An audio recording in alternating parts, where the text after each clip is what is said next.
Even when you feel low, you can still go. Even when you feel slow, you can still go. Even when there's no hope, you can still go. I never answer to no, man, I still go. Go, go, go, go, go, go, go, go, go, go, go, go, yo, go, go, go. Hustle hard, hustle every single day. I'll be making moves till I'm buried in my grave. To the system, I don't wanna be a slave. I've been doing shit my way, or the highway. And in the driveway is a nice range, 'cause I grind. Welcome back to the channel, guys. My name is Gene Edwards. You're watching Lubed. This is the off-season edition for July the 16th, 2022.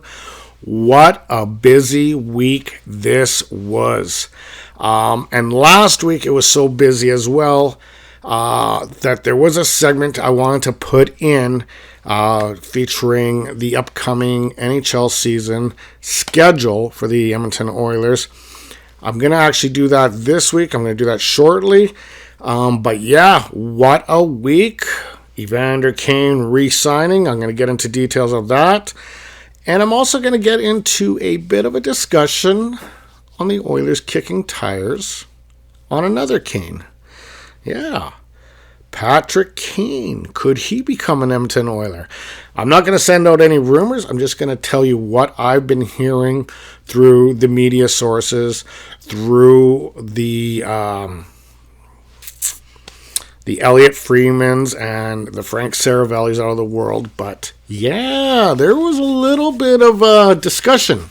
We'll get into that shortly. Right now, I want to talk about the schedule. Okay, let's talk about the Edmonton Oilers 2022-23 NHL season and what the schedule entices of for the boys. There's things I like about it, and there's things I do not like about it. I like how it starts. October the 12th against the Vancouver Canucks is the beginning of a 6-game homestand. They play the Flames the following, or the Saturday approaching. For the one and only meeting at Rogers Place in Edmonton. Then they play the Flames 2 other times throughout the season, one of which is 2 weeks later at the Saddledome, and then one in late December. And that's it. Your Battle of Alberta is wrapped up. So I don't really care for that. I like to see the Battle of Alberta being 4 or 5 games because there's an intense rivalry. But it's only a 3-game set this year, and that's it for the Battle of Alberta. Then we go into November, and this is where I'm not exactly too thrilled with the schedule makers on this, and I bet you the team isn't exactly that happy with it, as they have 3, not 1, not 2, but 3 Eastern road trips in the month of November, and one of which is just a quick return home from an Eastern trip to Edmonton to play Florida, and then a fly back out to Chicago, a 1-game homestand, and then flying right back out east. So I don't think the team is going to be too thrilled about that, but that's just the way it is. You think of all the other Eastern teams like New York, Rangers, Islanders, and Devils. They just fly really quickly. Most of them take buses, actually, to the venues.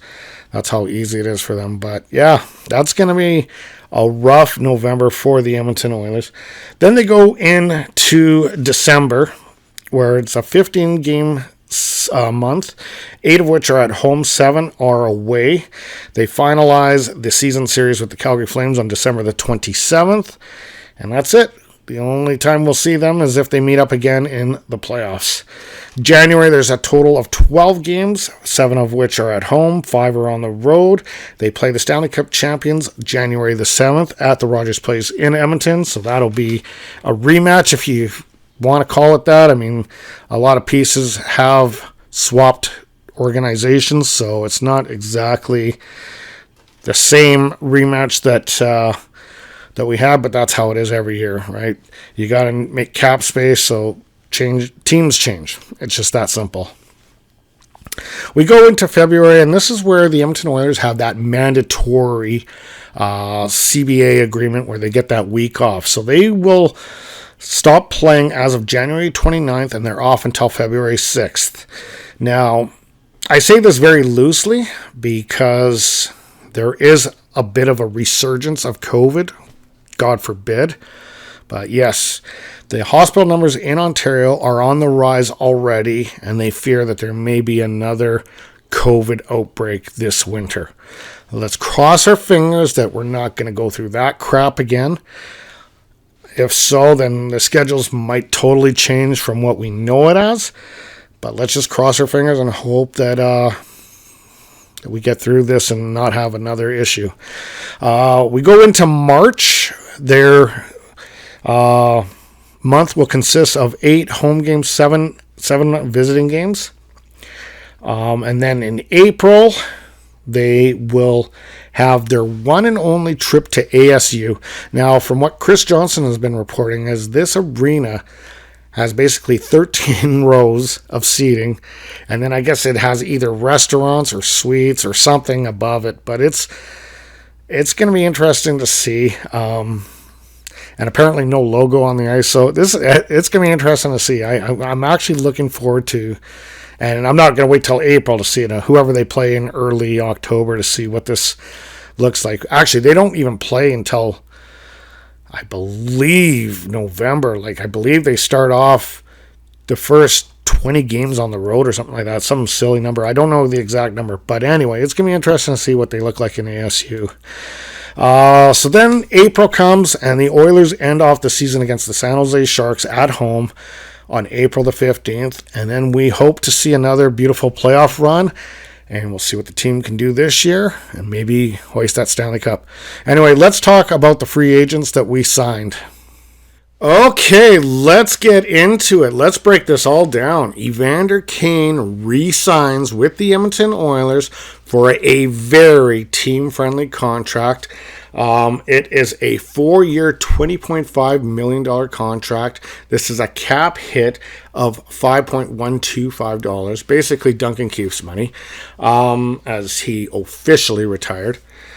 Yeah, I couldn't believe it, because all I was hearing from my friends and through all the media sources is that Evander Kane wanted north of $7 million. I'm like, he's done. That's all I was hearing. I wake up to go to work on Wednesday morning, and I find out that Evander Kane re-signs with the Edmonton Oilers. I'm like, are you kidding me? I was like, it put me in such a great mood.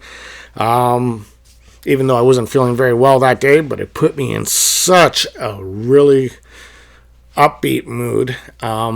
Couldn't believe it. I did not expect that at all. I really did not think Evander Kane was going to re-sign with the Edmonton Oilers. And to sign for the deal that we got him for, that was just amazing. So, let's break down all of the free agent signings. Obviously, Evander Kane re-signs. We also obtained Jack Campbell, former Toronto Maple Leaf goalie, on a 5 + 5 year deal. I'm hoping he's going to turn out. I really hope he's going to be an upgrade from Mike Smith and Mikko Koskinen. He's taken a long time to bloom, if you will. I think it took him 9 years to finally crack the NHL with the LA Kings, and then the LA Kings traded him to Toronto. So we will see what he brings. I'm a little nervous about that, but we will see. I've seen brilliance out of him. I've also seen, not such brilliance out of him, but I've also seen Jack Campbell play on a very poor defensive Toronto Maple Leafs team. And I could say the same for the Edmonton Oilers, but the Edmonton Oilers defensive team has really changed since Jay Woodcroft has taken over. They are a much more defensive-minded team with, obviously, the forward concepts.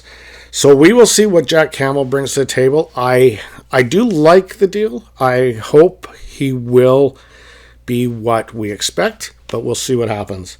Also, the one other good signing that I'm happy, and I'm very happy about this one, Brett Kulik re-signing, 4-year deal, $2.75 a year, not a bad price at all. So that's another good deal. A couple not so notable ones. Greg McKay, he signs a 2-year, 2-way deal.